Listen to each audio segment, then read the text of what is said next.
আগেকার দিনে হাতে কিন্তু চুটকি সেমাই বানিয়ে তারপরে রান্না করা হতো, কিন্তু এখনকার সময় কিন্তু মেশিনের যুগে আর কেউ হাতে তৈরি করে না, এখন কিনেই পাওয়া যায় চুটকি সেমাই। তো আজ আমি রান্না করেছি চুটকি সেমাই দুধ দিয়ে। এটা খেতে কিন্তু অসম্ভব মজার হয়েছিল আর দেখতেও কিন্তু অনেকটা লোভনীয় হয়েছিল।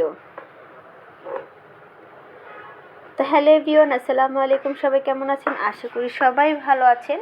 তো চলুন ভিডিওটি শুরু করা যাক। তো যেখানে চুটকি সেমাই রান্না করার জন্য এখানে আমি পুরো 1 লিটার দুধ নিয়ে নিয়েছি। দুধটা আমি এখানে জাল দিতে বসিয়ে দিয়েছি আর অন্য জায়গায় আমি চুটকি সেমাইটা বের করে নিচ্ছি। 2 প্যাকেট আমি ব্যবহার করব আজ, তার জন্য কিন্তু 1 লিটার দুধ দিয়েছি। দেখুন চুটকি সেমাইটাকে আমি একটা ফ্রাইতে আমি এটাকে ভেজে নেব, হালকা ব্রাউন করে এটাকে আমি ভেজে নেব, না হলে কিন্তু খেতে ভালো লাগবে না। একদম হাই টু লো আছে, একদম কম আছে, কিন্তু এটাকে সময় নিয়ে ভেজে নিতে হবে। তো দেখো আমারটা কিন্তু ভেজে নেওয়া হয়ে গিয়েছে, হালকা ব্রাউন হয়েছে। তো এই পর্যায়ে কিন্তু আমি এটাকে নামিয়ে ফেলবো। আর যে চুলায় দুধ বসিয়ে দিয়েছি সেটা কিন্তু টকবক করে বলক ফুটেছে। তো 1 লিটার দুধের জন্য তাড়াতাড়ি ঘনত্ব হওয়ার জন্য এখানে আমি একটা বাটিতে অল্প একটু গরম দুধ নিয়েছি আর 2টা মিনি প্যাকেট যে গুঁড়ো দুধ ছিল সেটা এখানে অ্যাড করে দিয়েছি। এটা দিলে কি খাবারের টেস্টটা বাড়ে আর দুধের ঘনত্বটাও তাড়াতাড়ি বেড়ে যায়। তো আমি ভালো করে মিশিয়ে তারপরে ওই দুধের সাথে মিশিয়ে দিয়েছি। কিছুক্ষণ পরে আমি এখানে পরিমাণ মতো চিনি অ্যাড করে দেব। আমার যতটুকু প্রয়োজন ছিল আমি ততটুকু চিনি দিয়েছি। এখন একটু নাড়াচাড়া দিয়ে আবার বলক আসা পর্যন্ত অপেক্ষা করে নিতে হবে।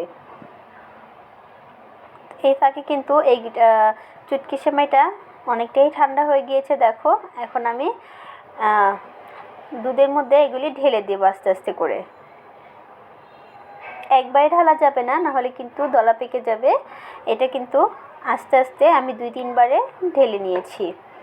এখন ভালো করে সাথে সাথে নাড়াচাড়া দিতে হবে, নাহলে কিন্তু নিচে লেগে যাবে, তাহলে কিন্তু দেখতে ভালো লাগবে না আর কি। তো এটাকে কিন্তু অনবরত নেড়েই যেতে হবে, না হলে কিন্তু লেগে যাওয়ার সম্ভাবনা বেশি থাকে, নাড়া বন্ধ করা যাবে না। যত পর্যন্ত না এটা সেদ্ধ হচ্ছে তত পর্যন্ত আমি এটাকে অনবরত নেড়ে রান্না করে নেব। দেখো রান্না করতে করতে কিন্তু অলমোস্ট সেদ্ধ হয়ে গিয়েছে, তোমাদেরকে আমি দেখাচ্ছি। আর দুধের যে ঘনত্বটাও কিন্তু অনেক বেড়েছে, দেখো অনেক ঘনত্ব হয়েছে।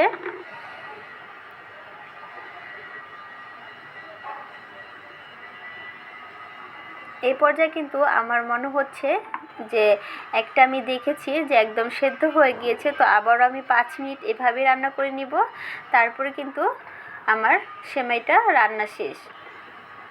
সেদ্ধ হয়ে গেলে কিন্তু রান্না শেষ। তো এখন পরিবেশন করতে চলে যাব। তো চলো পরিবেশন করে নেওয়া যাক। এখন একটা বাটিতে আমি সার্ভ করছি। দেখো দেখতে কতটা লোভনীয় হয়েছে না। আর কিশমিশটাকে কিন্তু আমি আগে পানিতে চুবিয়ে ভালো করে ধুয়ে পরিষ্কার করে নিয়েছিলাম, নাহলে কিন্তু এটাতে অনেক ময়লা থাকে। আর এখানে আমি পেস্তা বাদাম ভালো করে কেটে মানে টুকরো টুকরো করে তারপর এখানে আমি অ্যাড করে দিয়েছি। দেখো দেখতে কতটা লোভনীয় হয়েছে না, খেতে কিন্তু অসম্ভব মজার হয়েছিল। চাইলে তোমরাও একবার হলে ট্রাই করে দেখতে পারো। এটা ডেজার্ট হিসেবে রাখলেও কিন্তু রাখতে পারো।